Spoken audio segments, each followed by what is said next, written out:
Hey folks, hanging out in the bamboo forest here. It's just a little patch actually. Um, hey, I do emotional and spiritual coaching for people, counseling for people, and the one of the things I'm most passionate about is helping people find their gifts, find out their passions, and to do that you have to look at the shadow. You have to look at what's not working and kind of make it happen. That's the trick, right? That's what most therapists and healers and stuff have to go through with you on like a little journey to sort of figure it out. I'm excited about synchronicities and magic too, and the way it sort of just imprints something on you when you experience a synchronicity. You're like, whoa, that was real, and you'll never forget it, kind of thing. I've been blessed to have so many experiences myself, these synchronicities, and especially in my sessions with people. One time I was with this woman, and it was all about leadership and connecting to spirit and stuff, and then it was the eagle. It was all about the eagle. I mentioned it and whatever. And at the end of the session, what happens on our way back to our cars? An eagle flies over us and drops a feather.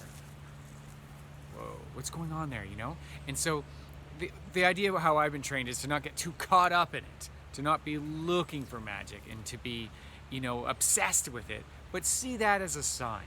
I mentioned to another person they need to connect with the snake, and it's about transformation and being more connected to the earth and a bunch of other things. She happened to be afraid of snakes, which was interesting. And what do we see 5 minutes later but a snake on the ground? And so, again, it's like, yay, look at, we're special kind of thing, but not really. That's how I've been trained, to be like, okay, celebrate it in the moment when it happens, your synchronicity or your premonition or the magic occurrence, and then let it go. So again, because life isn't just constantly like that. You sort of have to have this ebb and flow. And so, yeah, I know the best way to have synchronicities, if you will, and manifest stuff that you want, and what you're trying to project. If you're trying to emanate more love, whatever it is that your goal is, finding presence is the best way to do that. And again, it's about the shadow stuff, what's stopping you from being present, and what helps you be present. What are you passionate about? What is it that you like to do? And so when you're more in this zone, you or even just if you're working on your stuff legitimately and being honest with what's not working, and sort of connecting the two, that's how more synchronicities happen, and that's how you can manifest more things in your life. And I'm not talking about cars or a pretty wife. I'm not into that. The abundance of money doesn't do anything for me. If it does for you, that's great. If that's what you're looking for, fantastic. I'm more interested in connection to the moment, connection to the earth, connection to my community, my family, my friends. That's what I've been passionate about, and that's what I've been manifesting, if you will, for the last 25 years that I've been on this very specific journey to open my heart and to be more present.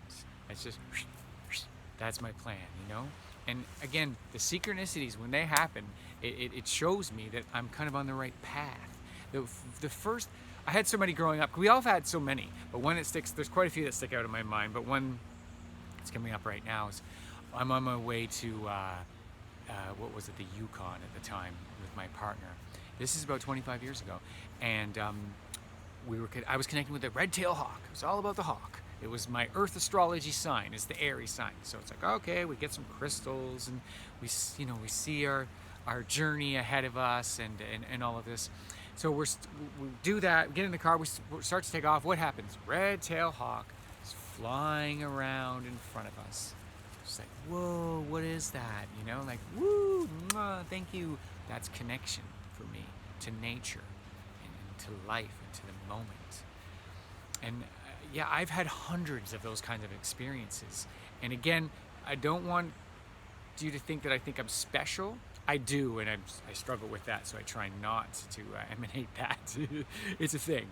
But my goal isn't to make myself look special. It's more to inspire people to try the stuff that I've tried, so that you can be more present, can be more connected, and have more synchronicities.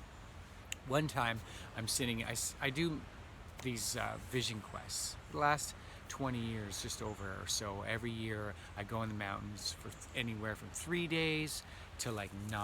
I did a 9-day once. It was great.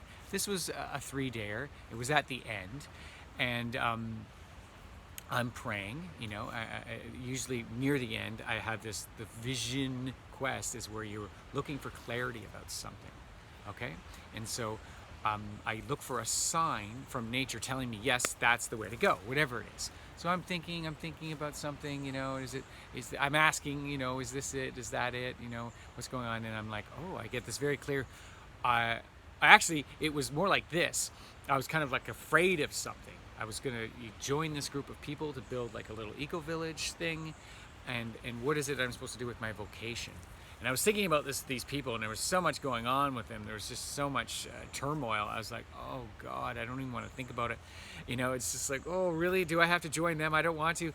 And then I was like, the words I said was, it's too much world bridging. So that means different things to different people. But to me, it just means too much connecting, too much, in this case, work to make the connections. As soon as I said that, my eyes were closed. I heard I opened my eyes. I was in the middle of a river on a chair sitting down, and a spider came just right here in front of me, and I was like, whoa. I looked to my right, and there's a hummingbird right here beside me. And then I looked to my left, and there's a bee right here. And I was just like, what? And to be honest, when those kind of things happen, I cry. Because it's just so profound and just so unbelievable that just happened all at once, you know. And it was a sign. Bang!